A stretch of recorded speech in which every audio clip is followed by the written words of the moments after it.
Howdy, this is Mitch, PlantWhiteRoses. I guess you probably expected that. One final reading for you, and I apologize if I'm a bit surly, but it's my now fourth attempt to try to record my reading of this story. Two of the attempts were thwarted. Well, let me back up. I'm going to read to you from the complete short stories of Ambrose Bierce. And Ambrose Bierce was a writer in the 1800s. He's an American writer, and I most commonly associate him with Mark Twain because they both had the same satirical, somewhat dark sense of humor. One difference is Ambrose Bierce. A lot of his stories are just straight-up satires, or mainly satirical or humorous. He does have some historical-type stories, but he also has a lot of like creepy ghost story-type things as well. Anyway, so that's one thing that kind of sets him apart from Twain, is the ghost story thing.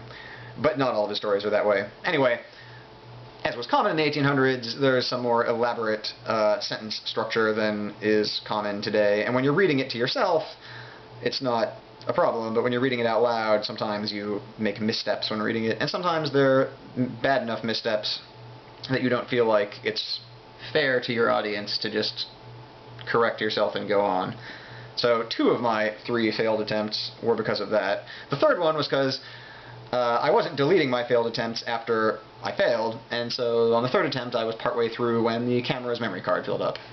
So I have just now deleted the 3 failed attempts, and hopefully 4th time's the charm. So, it's a short story from this book. And I say short story, I mean short. Like it's this page and then down to here. It's less than 2 pages. It's like a page and a quarter. So it won't take too long. And this story is called John Mortonson's Funeral by Ambrose Bierce. And here we go. Wish me luck. John Mortonson's Funeral. John Mortonson was dead. His lines in The Tragedy Man had all been spoken, and he had left the stage. The body rested in a fine mahogany coffin fitted with a plate of glass. All arrangements for the funeral had been so well attended to that had the deceased known, he would doubtless have approved. The face, as it showed under the glass, was not disagreeable to look upon. It bore a faint smile, and as the death had been painless, had not been distorted beyond the repairing power of the undertaker. At 2 o'clock of the afternoon, the friends were to assemble to pay their last tribute of respect to one who had no further need of friends and respect. The surviving members of the family came severally every few minutes to the casket, and wept above the placid features beneath the glass. This did them no good. It did no good to John Mortonson, but in the presence of death, reason and philosophy are silent.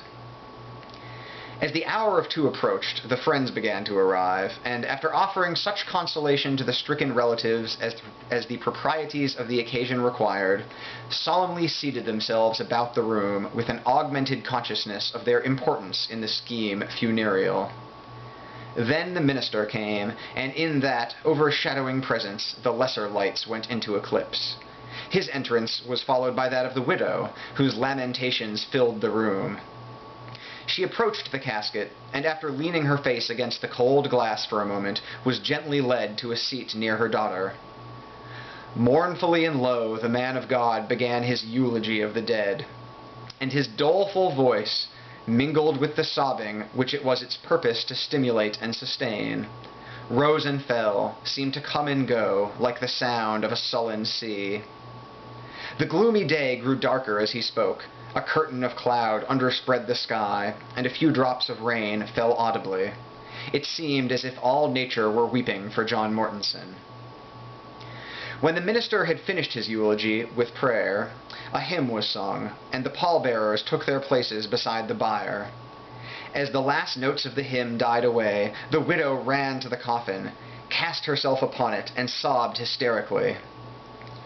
Gradually, however, she yielded to dissuasion, becoming more composed, and as the minister was in the act of leading her away, her eyes sought the face of the dead beneath the glass. She threw up her arms, and with a shriek fell backward insensible. The mourners sprang forward to the coffin. The friends followed, and as the clock upon the mantel solemnly struck 3, all were staring down upon the face of John Mortonson, deceased. They turned away, sick and faint.